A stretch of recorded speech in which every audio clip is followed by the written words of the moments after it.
Bismillahirrahmanirrahim. Assalamualaikum warahmatullahi wabarakatuh. A'udzu billahi minasyaitonir rajim. Bismillahirrahmanirrahim.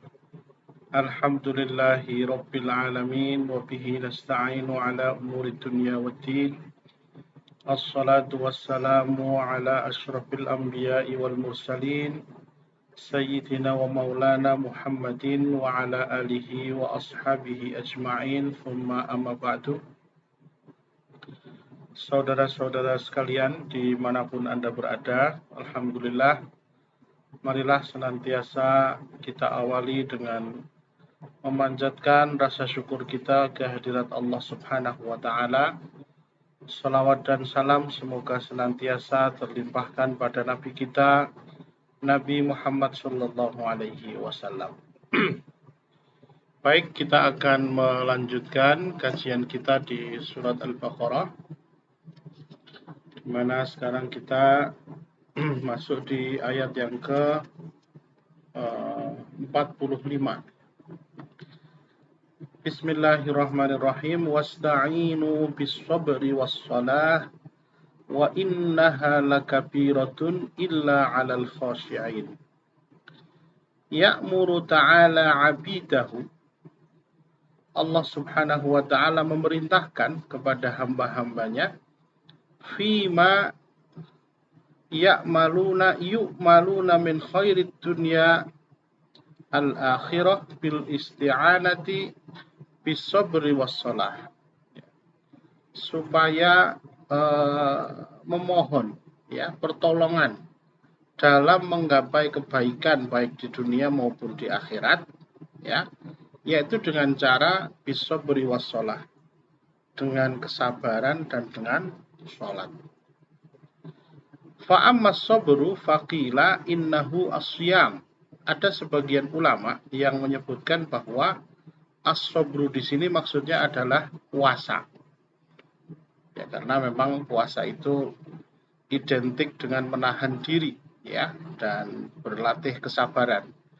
Ya, maka kalau itu diartikan puasa juga sebenarnya nyambung ya. Jadi kita diminta memohon pertolongan dengan banyak berpuasa dan sholat. Qala al-Qurtubi walihadza yusamma Ramadan syahrus sabri kama nataqa bihil hadis. Itulah sebabnya, kata Imam Al-Qurtubi, Ramadan itu disebut dengan syahrus sabri. Sebagaimana yang disebutkan dalam hadis, as-shaumu nisfus sabri. Puasa itu separuh dari kesabaran. Wakilah, tetapi juga sebagian lagi mengatakan bahwa al-muradu bis sabri al-kafu anil ma'asi. Jadi menahan diri dari berbagai bentuk kemaksiatan. Walihadza qarranahu bi'ada'il ibadat. Maka kata-kata kesabaran dalam ayat tadi disambungkan dengan melaksanakan ibadah. Dan puncak tertinggi dari ibadah adalah fi'lus shalah. Wa a'laha fi'lus shalah. Qala Abu Al-Aliyah, wasta'inu bis sabri was shalah ala mardatillahi wa'lamu annaha min ta'atillah. Ya. Jadi minta tolonglah dengan kesabaran dan sholat untuk mencapai ridho Allah, dan ketahuilah bahwa itu bagian dari ketaatan kepada Allah. Fa inna sholata min akbaril auni ala tsabati fil amri. Jadi sholat itu merupakan penolong yang terbesar untuk meraih sabat atau keteguhan di dalam setiap urusan kita. Maka dulu Rasulullah itu wa kana Rasulullah sallallahu alaihi wasallam idza hazzabahu amrun fazi'a ila shalah. Jadi setiap kali beliau menghadapi satu perkara yang penting, beliau segera melaksanakan sholat, sebagaimana diriwayatkan dalam hadis yang diriwayatkan oleh Imam Ahmad dan Abu Dawud. Beliau sering meminta sahabat Bilal kalau sudah masuk waktunya untuk segera melaksanakan azan, mengumandangkan azan. Ya Bilal, arihna bis shalah. Ya. Jadi di sini kita mengambil pelajaran ya bahwa semestinya kita menjadikan sholat itu sebagai waktu yang sangat berharga bagi kita untuk memohon pertolongan kepada Allah. Maka sholat itu sendiri, sebagaimana dulu dibahas di awal-awal surat ini ya, secara makna bahasa adalah artinya doa. As-sholatu lughatan ad-du'a. Ya, kita bersolawat kepada Nabi. Itu berarti mendoakan Nabi. Ya. Kemudian Allah bersolawat kepada Nabi dan untuk orang-orang beriman. Itu maksudnya adalah Allah memberikan rahmat gitu. Nah maka di ayat ini kita diarahkan agar sholat itu betul-betul kita jadikan sebagai ritual ibadah yang penting dan khusyuk. Tidak semata-mata dilaksanakan sebagai sebuah rutinitas yang kering dari mana. Ya. Baik. Wa innaha lakabiratun. Nah, tetapi memang menjadikan sholat dan sabar itu sebagai sarana untuk memohon pertolongan itu sesuatu yang tidak gampang. Ya. Ai masyaqqatun tsaqilatun. Ya, memang sungguh sesuatu yang berat, beban yang berat. Illa 'alal khashi'in, kecuali orang-orang yang memang dikaruniai Allah sifat khusyuk.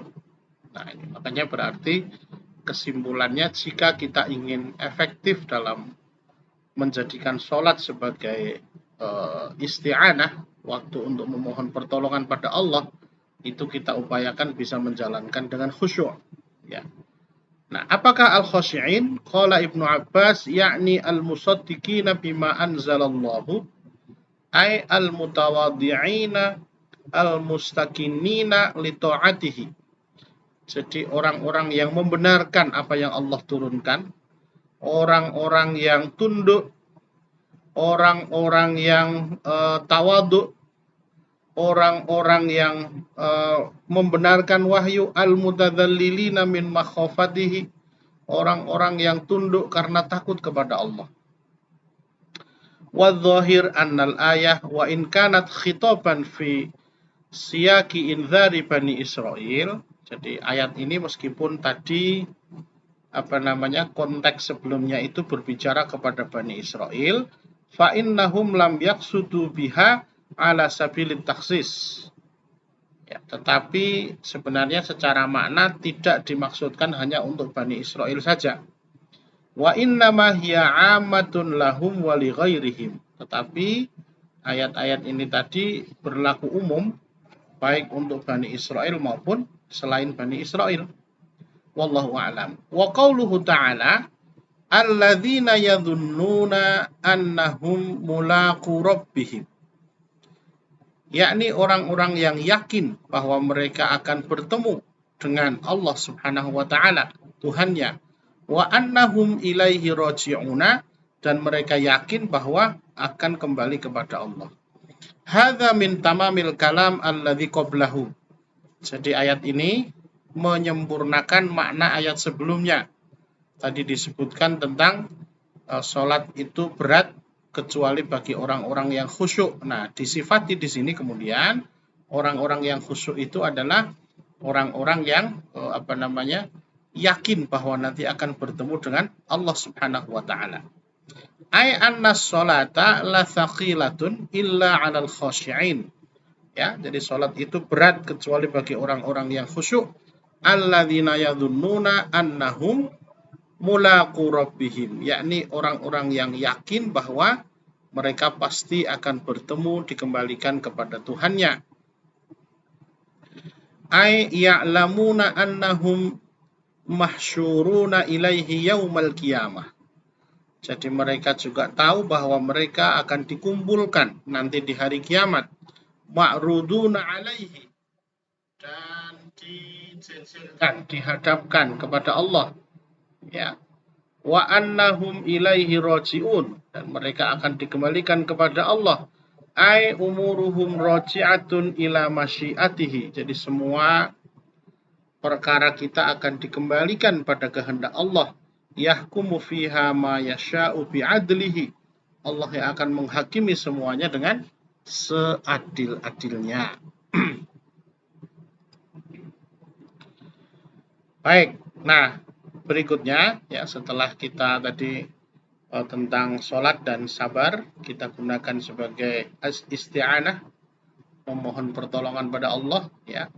Berikutnya sekarang kita akan masuk kepada ayat-ayat yang membahas tentang nikmat-nikmat yang Allah berikan kepada Bani Israel.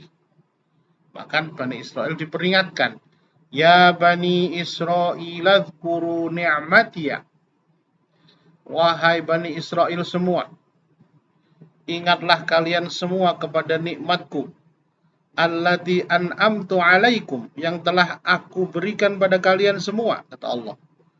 Wa anni faddaltukum 'alal 'alamin, dan aku telah berikan kemuliaan, keunggulan, keutamaan pada kalian 'alal 'alamina, di atas bangsa-bangsa atau penduduk alam yang lain, penduduk alam semesta ini yang lain, manusia-manusia yang lain.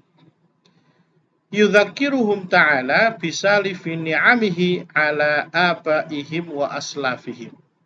Jadi Allah Subhanahu wa taala mengingatkan pada Bani Israel tentang nikmat-nikmat yang telah diberikan pada mereka dan juga kepada orang tua atau nenek moyang mereka, bapak-bapak mereka dulu, generasi terdahulu mereka.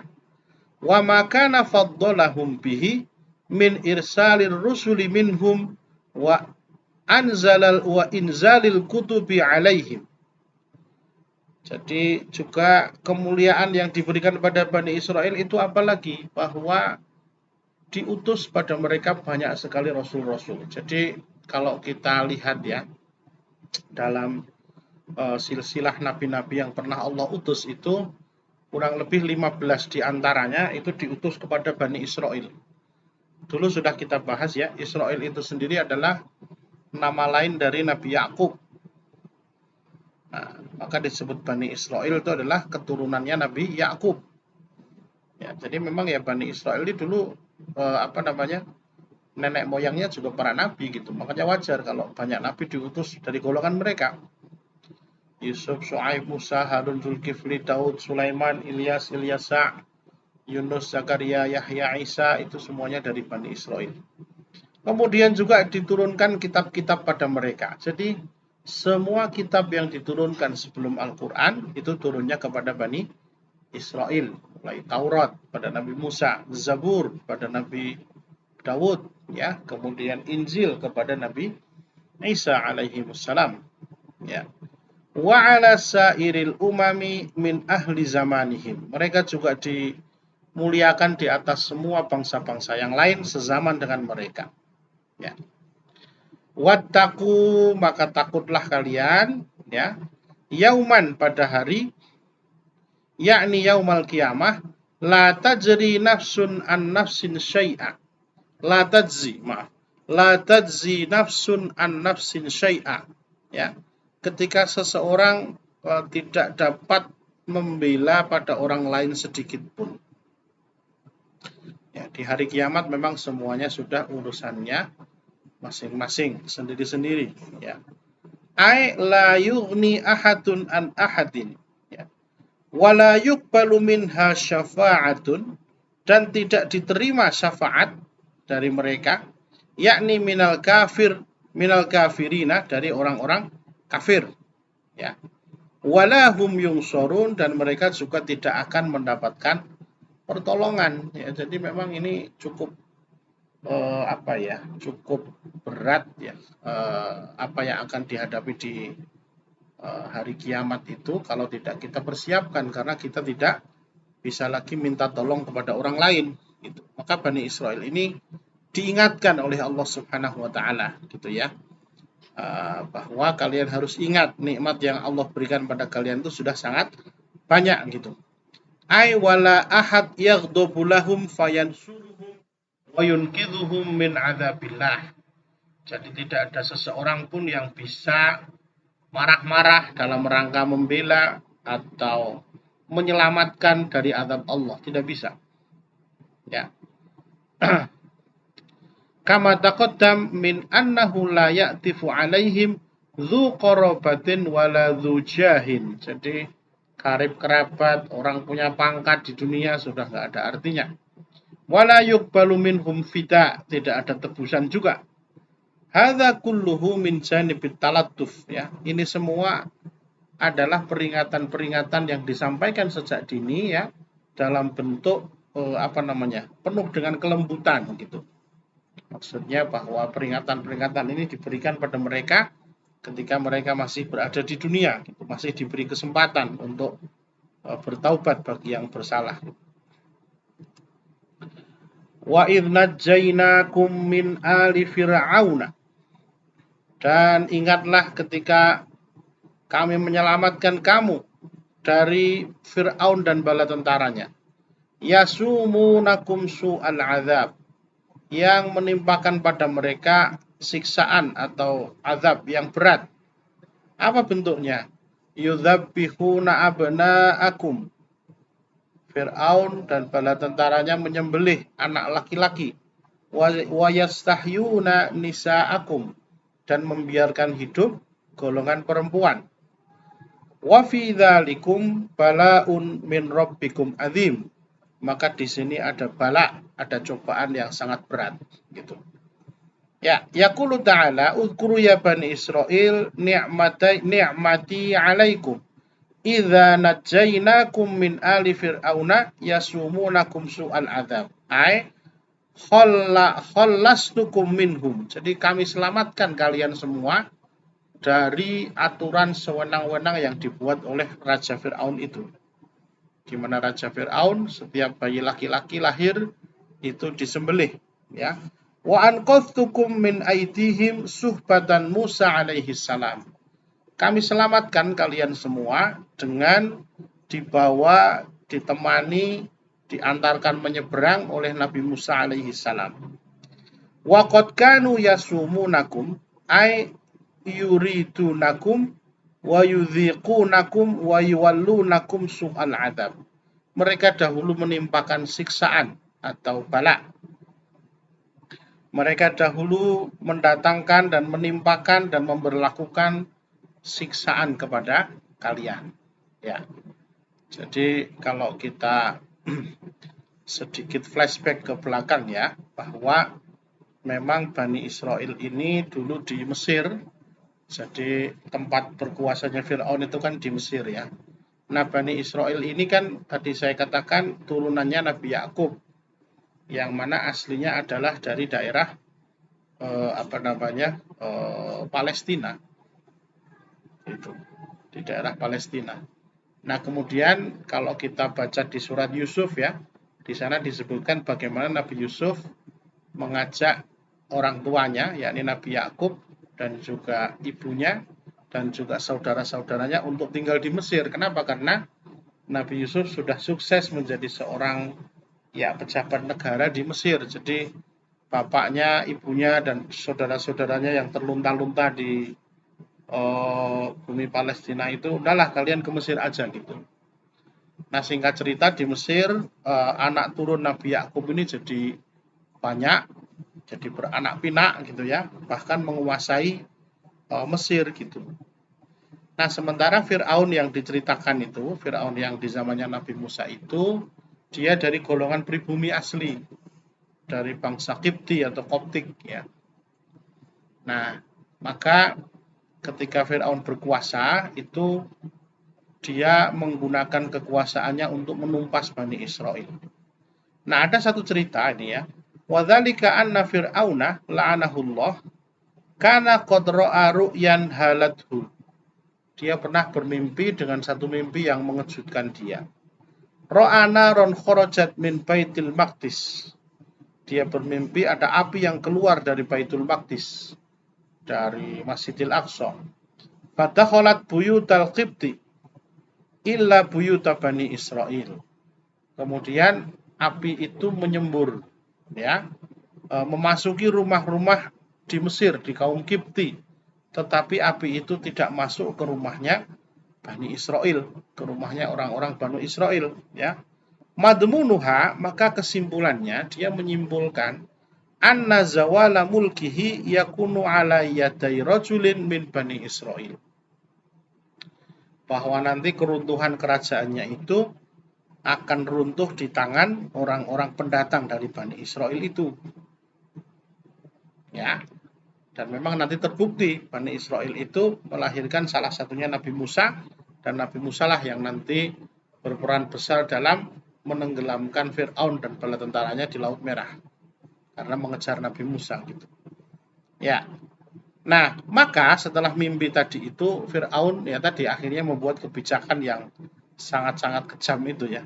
Fa inda dzalika amara Fir'aunu la'anahullah biqatli kulli dzakarin yuladu ba'da dzalika min Bani Israil. Maka dia membuat kepres ya, aturan pemerintah bahwa bayi laki-laki dari Bani Israel harus dibunuh. Wa antajrukal banat, kalau perempuan ditinggal saja nggak apa-apa, tidak dibunuh karena ya asumsinya menurut dia tidak akan bisa menjungkalkan kekuasaannya gitu. Wa amara bistimali Bani Israel fi masyaqil a'mali wa aradhiluha.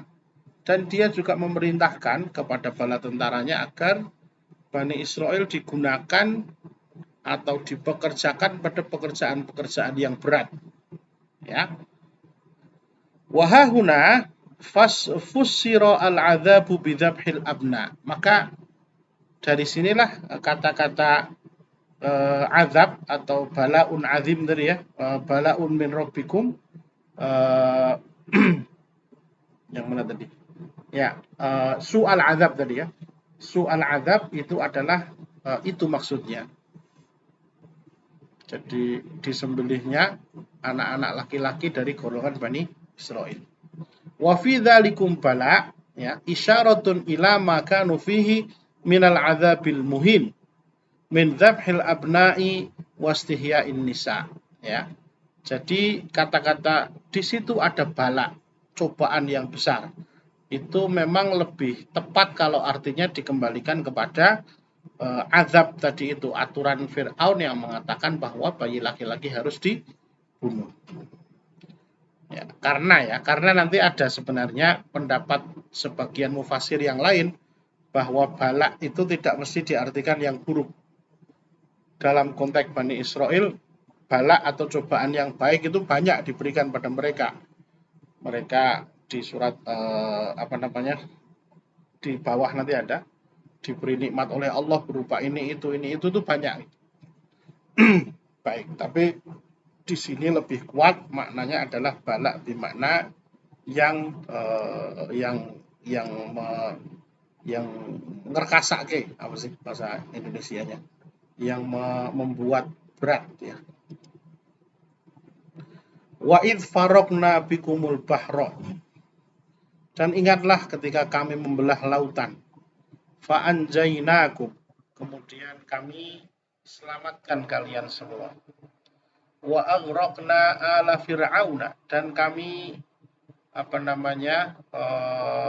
kami tenggelamkan Fir'aun dan bala tentaranya. Wa antum tangduruna, dan kalian melihat itu secara langsung gitu ya. Jadi orang-orang Bani Israel itu menyaksikan langsung bagaimana Fir'aun itu ditenggelamkan di Laut Merah. Jadi artinya mestinya dengan begitu mereka itu sudah cukup bagi mereka untuk menjadi bukti kekuasaan Allah Subhanahu wa taala dan bukti besarnya pertolongan Allah pada mereka. Ya. Maknahu wa ba'da an anqadnakum min ali fir'aun wa kharajtum ma'a Musa alaihi salam, ya. Setelah kami selamatkan kalian bersama Fir'aun dari kejaran Fir'aun dan kalian keluar bersama Nabi Musa, kharaja fir'aunu fi talabikum fa faraqna bikumul bahra. Fir'aun mengejar kalian tapi kemudian kami pisahkan dengan lautan. Fa anjaynakum ay khallasnakum minhum. Kami selamatkan kalian semua dari kejaran mereka. Wa hajazna bainakum wa bainahum. Kami berikan jarak yang tidak bisa dikejar lagi.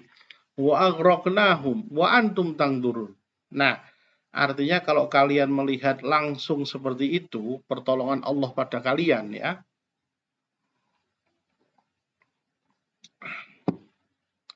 Dzalika asfa lisudurikum wa ablagh fi ihanati aduwikum. Ya.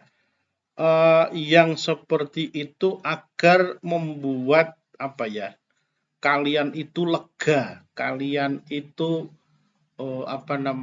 tidak lagi ketakutan gitu karena melihat musuh kalian dibinasakan di depan mata kalian gitu ya.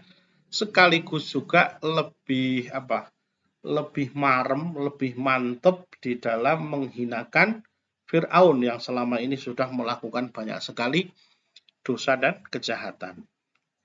Waqat waroda, dan sebagaimana diriwayatkan dalam sebuah hadis ya, bahwa peristiwa diselamatkannya Bani Israel ini terjadi di hari Asyura.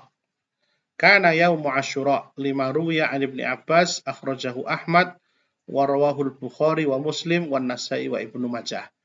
Jadi kalau nanti dicek hadis tentang kenapa Nabi melaksanakan puasa Asyura, itu hadza yaumun tu'azzimuhul yahudu wan nasara, salah satunya ya, di riwayat itu dikatakan ini adalah hari yang dimuliakan juga oleh orang Yahudi dan Nasrani karena inilah hari di mana Bani Israel diselamatkan oleh Allah Subhanahu wa taala dari kejaran Firaun.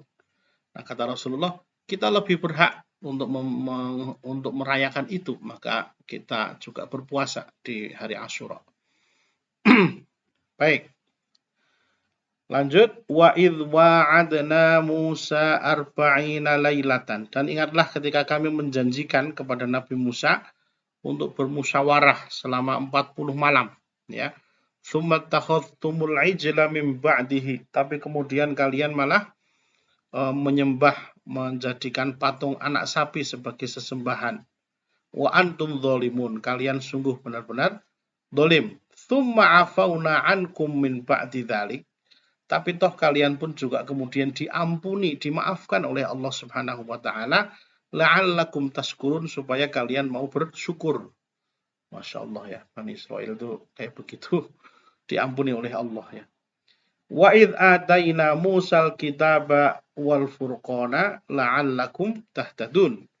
Dan ingatlah ketika kami telah memberikan pada Nabi Musa Alkitab, Taurat, Al-Furqan, yang bisa membedakan antara yang benar dan yang salah, la'allakum tahtadun, supaya kalian semua bisa mendapatkan petunjuk. Yaqulu ta'ala, tadi ya sudah jelas ya maknanya. Wadhkuru nikmati alaikum, ingatlah nikmat yang telah aku berikan pada kalian, fi afwi ankum, sebab Allah memaafkan kalian ya. Lima abadtumul ijla ba'da dhahabi Musa limiqati rabbih, ketika kalian berani-beraninya menyembah ijl, anak sapi, patung anak sapi, setelah Nabi Musa bertemu dengan Tuhannya, inda inqidai amadil muwa'adah ya. Ketika Nabi Musa sedang bertemu dengan Tuhannya ya, pada akhir masa yang telah dijanjikan, yaitu 40 hari itu ya.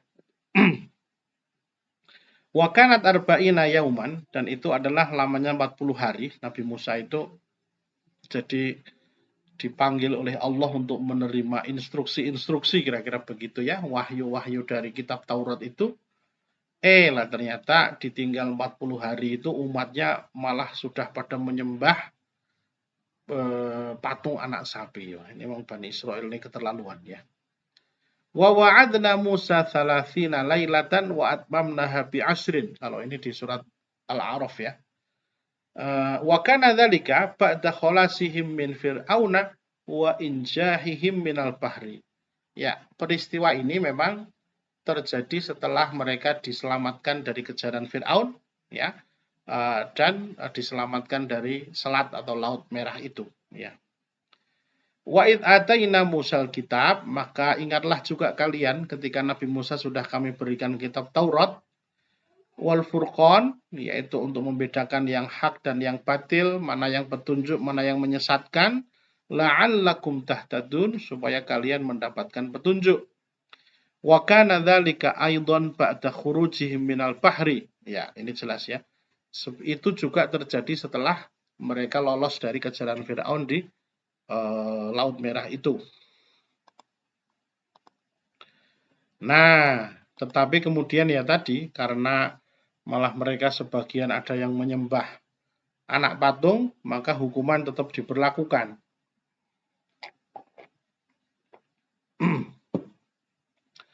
Wa idh qala Musa liqaumihi, dan ketika Musa mengatakan pada kaumnya, ya qaumi, wahai kaumku, innakum dzalamtum anfusakum, sesungguhnya kalian telah menzalimi diri kalian sendiri, bittikhadhikumul ijla, sebab kalian mengambil anak sapi itu sebagai sesembahan. Oleh karena itu, fatubu ila bari'ikum, maka bertaubatlah kepada zat yang telah membuat kalian, yakni Allah. Faqtulu anfusakum, dan bunuhlah diri kalian. Ini nanti ada penjelasannya ya. Dzalikum khairun lakum inda bari'ikum.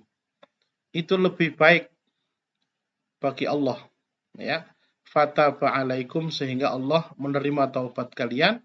Innahu huwat tawwabur rahim.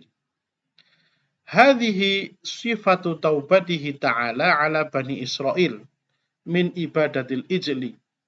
Jadi inilah cara taubat yang diajarkan oleh Allah pada Bani Israel, sebab mereka menyembah patung sapi tadi, patung anak sapi. Ya, tentu syariat ini sudah tidak berlaku bagi umat kita ya, bagi kaum kita ya. Jadi tidak ada bertobat dengan cara membunuh, tidak ada. Ya. Kecuali kalau kisos, nah kalau kisos iya ya. Mana tadi? Hina waqa'a fi qulubihim min sya'ni ibadatihim al-ijla ma waqa'a. Yakni ketika mereka ya tadi melakukan penyembahan terhadap patung anak sapi. Fatubu ila bari'ikum ay khaliqikum, tadi sudah ya. Bagaimana caranya? Fajtaladal ladzina abaduhu walladzina lam ya'buduhu bisuyuf. Ya. Orang-orang yang menyembah anak sapi dan orang-orang yang tidak menyembah itu saling menebas dengan pedang. Siapa saja yang terbunuh dari kedua golongan tersebut diharamkan masuk neraka atau dicatat sebagai syahid. Kana man kutila minal fariqaini syahidan hatta kathural qatlu hatta kadu ayyahliku. Seru juga ini ya kalau di bayangkan zaman sekarang. Cara taubatnya suruh kelahi. Mana yang kemarin menyembah anak sapi dengan yang tidak menyembah anak sapi disuruh kelahi. Siapapun yang mati syahid, tidak akan masuk neraka. Tapi ya seru. Cuman itu ya sampai banyak sekali yang mati. Hatta qutila minhum sab'una alfan. Sampai ada yang mati sekitar 70.000 orang. Banyak sekali. 70.000 orang itu isi stadion GBK Senayan itu sampai penuh, 70.000 ya. Wa hatta da'a Musa wa Harun, sampai kemudian Nabi Musa dan Nabi Harun berdoa, Rabbana ahlak tabani Israel, Rabbana al-baqiyah al-baqiyah. Ya Allah, kalau begini caranya kau habiskan Bani Israel. Ya Allah, sisakanlah di antara mereka. Fa'amarahum ayyulqu as-silah wa taba alaihim. Maka setelah Nabi Musa dan Nabi Harun berdoa begitu, turunlah perintah untuk menghentikan peperangan, menghentikan bunuh-bunuhan tadi. Fakana man qutila minhum minal fariqaini syahidan. Tapi berlaku tetap siapa yang mati tadi maka dianggap mati syahid. Wa man baqiya mukaffaron anhu, dan barang siapa yang tidak mati maka diampuni dosa-dosanya. Ya kalau kita mikirnya akhirat ya enak ya, matinya mati syahid itu. Fataba alaikum, maka Allah menerima taubat mereka. Innahu, sesungguhnya Allah, huwat tawwabur rahim, maha menerima taubat. Ar-Rahim, dan maha pengasih penyayang. Nah, apakah setelah itu Bani Israel baik-baik saja? Oh tidak, ternyata ceritanya masih panjang. tabiat mereka yang suka ngeyel dan menyimpang itu ternyata sudah sulit untuk dihilangkan, dan itu akan kita simak nanti di ayat-ayat berikutnya. Baik, sementara sebegini dulu. Mari kita akhiri dengan doa kafaratul majlis. Subhanakallahumma bihamdika asyhadu an la ilaha illa anta astaghfiruka wa atubu ilaik. Assalamualaikum warahmatullahi wabarakatuh.